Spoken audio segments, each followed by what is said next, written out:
어머니, 오늘 하루는 좀 어떠셨어요? 아침에 창문을 열어보니 바람이 살짝 스쳐갔나요? 요즘 부는 바람은 한여름의 뜨거움이 조금씩 가라앉아 마치 오래된 친구가 조용히 다가와 등을 토닥여주는 것 같아요. 그 바람을 맞으며 문득 아주 오래 전 이야기가 떠올랐습니다. 인도 북쪽의 한 고요한 마을. 그 마을 언덕 위에는 세상의 소음을 모두 잠재운 듯한 숲이 있었어요. 햇빛은 나뭇잎 사이로 부드럽게 흘러내리고 바람은 작은 종소리처럼 나뭇가지를 흔들며 지나갔지요. 그 숲 한가운데 세월의 빛이 바랜 나지막한 수행처가 있었습니다. 그곳에는 부처님과 여러 제자들이 함께 머물고 있었어요. 멀리서 그곳을 찾아오는 사람들의 발걸음은 하나같이 조심스러웠습니다. 왕궁에서 화려한 옷을 벗어던지고 상처 난 마음을 안고 온 신하. 오랜 세월 자식을 키우다 이제는 빈 집을 지키는 어머니. 남편과의 오랜 다툼 끝에 홀로 남은 여인. 그리고 세상과 인연을 끊고 싶은 나그네. 겉으로는 담담해 보였지만 그들의 마음 깊은 곳에는 말로 다 꺼내지 못한 외로움과 허전함이 가득했어요. 그 빈자리를 안고 그들은 부처님 앞에 앉았습니다. 어머니, 아마 우리 인생도 그렇지 않을까요? 시간이 흐르고 많은 것을 보내고 나면 마음 한켠이 고요하면서도 텅 빈 듯한 순간이 찾아옵니다. 그때 우리는 묻습니다. 남은 날들을 어떻게 살아야 조금 더 평온하고 조금 더 행복할 수 있을까? 오늘은 바로 그 이야기를, 부처님이 들려주신 노후를 행복하게 보내는 지혜를 어머니께 천천히 전해드리려고 합니다. 그 바람 속에서 문득 아주 오래 전 이야기가 떠올랐습니다. 인도 북쪽의 한 고요한 마을. 그 마을 언덕 위에는 세상의 소음을 모두 삼킨 듯한 숲이 있었어요. 햇살은 나뭇잎 사이로 살짝살짝 스며들고 바람은 나무를 지나며 작은 종소리를 만들었습니다. 그 숲속 한가운데 오래된 수행처가 있었습니다. 그곳에는 부처님과 여러 제자들이 함께 머물고 있었어요. 멀리서 그곳을 찾아오는 사람들은 각자 사연을 안고 있었죠. 왕궁에서 화려한 옷을 벗어던지고 상처 난 마음을 안고 온 신하. 오랜 세월 자식을 키우다 이제는 빈 집을 지키는 어머니. 남편과의 오랜 다툼 끝에 홀로 남은 여인. 그리고 세상과 인연을 끊고 싶은 나그네. 겉으로는 다 평온해 보였지만 그들의 마음속에는 말로 꺼내지 못한 외로움과 허전함이 가득했습니다.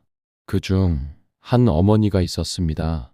그분은 젊은 시절 가족을 위해 평생을 바쳤지만 이제는 자식들이 각자의 삶을 살고 남편마저 세상을 떠나 홀로 남은 상태였죠. 그 마음이 얼마나 쓸쓸했을까요? 그 어머니는 부처님 앞에 무릎을 꿇고 물었습니다.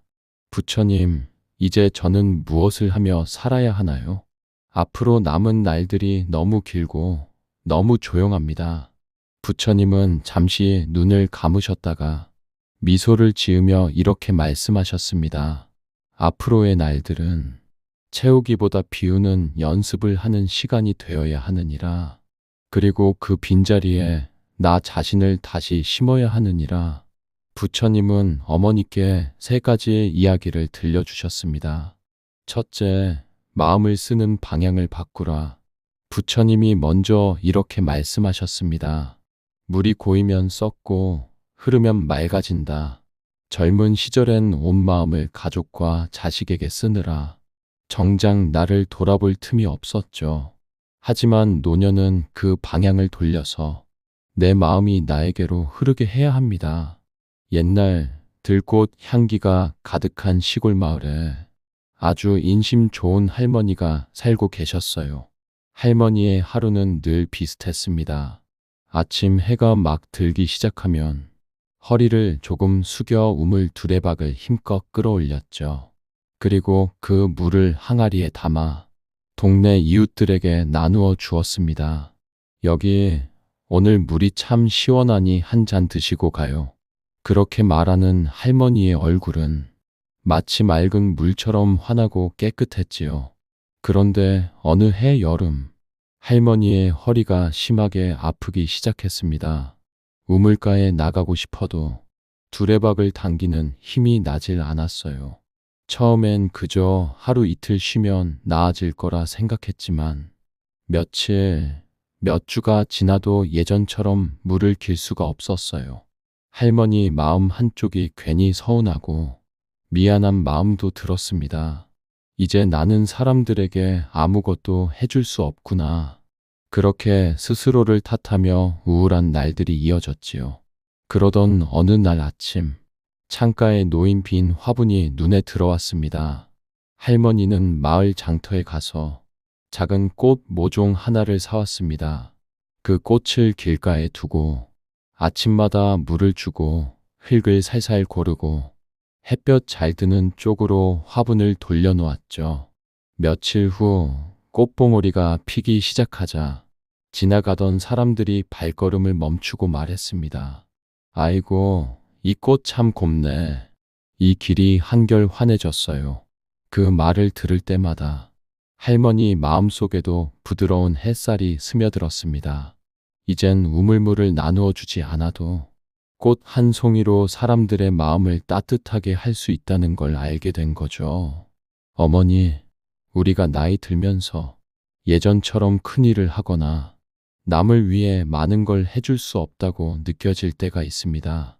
그럴 땐 괜히 마음이 작아지고 내 존재가 예전보다 빛나지 않는 것 같아 서운해지죠. 그럴 때 이렇게 스스로에게 물어보세요. 오늘 나는 나를 위해 무엇을 해줄까? 그게 작은 꽃 한 송이를 사는 일이든 따뜻한 차 한 잔을 끓이는 일이든 좋습니다. 남을 위해 쏟았던 마음을 이제는 조금 나를 위해 써주는 것. 그건 단순한 여유가 아니라 마음을 건강하게 하고 삶을 단단하게 하는 수행이 됩니다. 그리고 어머니, 그렇게 나를 향한 마음이 따뜻해질수록 신기하게도 주변 사람들도 그 온기를 함께 느끼게 됩니다. 마치 길가에 핀 한 송이 꽃이 지나가는 모든 사람을 웃게 만드는 것처럼요. 어머니, 내일 아침 해가 뜨면 이렇게 물어보세요. 오늘 나는 나를 위해 무엇을 해줄까? 그게 뜨거운 차 한 잔이든 좋아하는 노래를 듣는 일이든 아니면 그냥 창밖 풍경을 오래 바라보는 일이든 상관없습니다. 그건 게으름이 아니라 마음을 씻어내는 수행입니다. 또 한 번은 이런 이야기가 있습니다. 옛날 한 노승이 제자와 산길을 걷다 길가에 떨어져 있는 새 한 마리를 발견했어요. 제자가 다급히 말했죠. 스님, 이 새를 우리가 꼭 살려줘야 하지 않겠습니까? 노승은 그 새를 조심스럽게 손에 올리며 이렇게 말했습니다.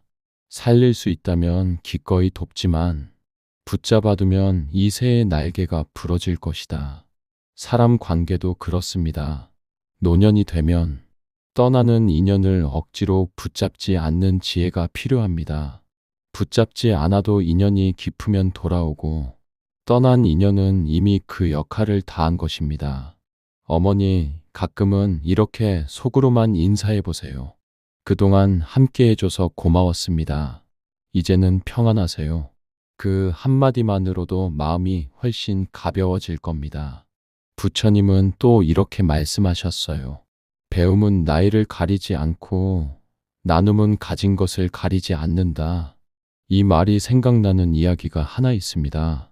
옛날에 한 마을에 80세가 된 할아버지가 있었어요. 그분은 글을 전혀 모르셨는데 손자가 학교에서 받아온 책을 보다가 갑자기 나도 이 글씨를 읽고 싶다는 생각이 들었습니다. 그래서 마을 아이들과 함께 글 공부를 시작했죠. 처음엔 손이 떨리고 눈이 침침해 힘들었지만 매일 한 글자씩 배우면서 마을 사람들에게도 배움을 나눠주게 되었어요.